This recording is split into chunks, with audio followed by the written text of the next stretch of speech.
একজন দরিদ্র কৃষক মাঠে কাজ করছেন। একজন দরিদ্র কৃষক, নাম তার আমানত।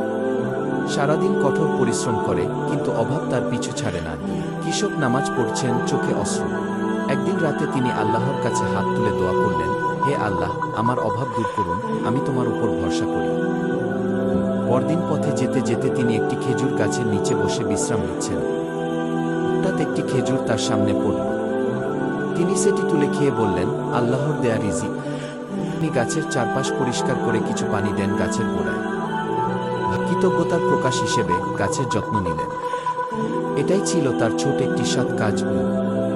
বছর পরে সেই গাছ বড় হয়ে যায়, প্রচুর খেজুর ফলতে শুরু করে। লোকজন আসে, খেজুর কেনে। আমানতের দিন বদলে যায়। কৃষক মসজিদে দান করছেন, মুখে হাসি। একটি খেজুরের প্রতি কৃতজ্ঞতা, এক সৎ কাজ, আল্লাহ তাআলার রহমত টেনে আনে। শেষ লেখা স্ক্রিনে। সৎ কাজ কখনো ছোট নয়। আল্লাহ প্রতিটি নিয়তের পুরস্কার দেন।